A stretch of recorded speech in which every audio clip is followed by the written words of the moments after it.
ఎందుకోసం వస్తుంది కేసీఆర్ గారికి అవినీతి మరక ఎవరి వల్ల అంటింది అలా? అది ఆలోచన చేసుకోవాలి కదా మనం కూడా.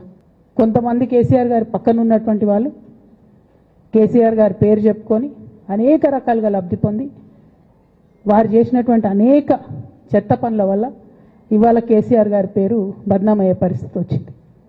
అయినా మళ్ళీ వాళ్ళనే మోస్తాం, అయినా మళ్ళీ వాళ్ళనే ముందుకు తీసుకెళ్తామని అనుకుంటే పార్టీ ఎట్లా ముందటికి పోతుంది? ఒక బిడ్డగా నిజంగా నేను బాధపడతా ఉన్నాను. ఇవాళ 5 సంవత్సరాలు ఇరిగేషన్ మంత్రిగా చేసినటువంటి హరీష్ రావు గారిది మేజర్ పాత్ర లేదా దీంట్లో? అందుకే కదా కేసీఆర్ గారు వారిని సెకండ్ టర్మ్లో తప్పించిండ్రు. ఈ మొత్తం కాళేశ్వరం ఎపిసోడ్లో కేసీఆర్ గారికి మరక అంటిందంటే 2-3 వ్యక్తులు కారణం. మాజీ రాజ్యసభ సభ్యుడు ఒకలైతే, హరీష్ రావు గారు ఒకలైతే, మేఘా కృష్ణారెడ్డి గారు ఇంకోటి, మేఘానో బోగానో ఏదో. నిజంగా నిన్న ఎమ్మెల్సీ కవిత గారు ఏదైతే మాట్లాడారో అవి యావత్ బీఆర్ఎస్ పార్టీలో చాలా బాధాకరమైన విషయం.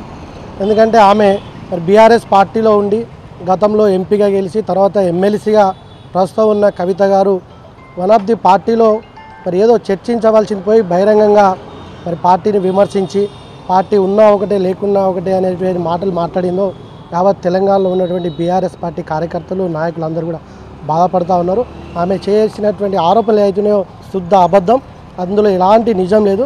అసలు హరీష్ రావు మీద అదేవిధంగా సంతోష్ కుమార్ మీద అయితే ఆరోపణ చేసిందో వారి వెనుక కాంగ్రెస్ పార్టీ కాదు, నిజంగా ఆమె వెనుక కాంగ్రెస్ పార్టీ ఉన్నట్టు బీఆర్ఎస్ పార్టీకి సంబంధించిన మాలాంటి కార్యకర్తలు భావిస్తూ ఉన్నారు. ఆమె వెనుక అయితే బీజేపీ అయినా ఆమె చెప్పగానే చెప్పింది, నన్ను బీజేపీ వాళ్ళు మాట్లాడుతున్నట్టు కాంగ్రెస్ వాళ్ళు మాట్లాడుతున్నట్టు అనుకుంటారు అని అయితే ఆమె చెప్పిందో అది వాస్తవం అనే విధంగా మేము భావిస్తూ ఉన్నాం.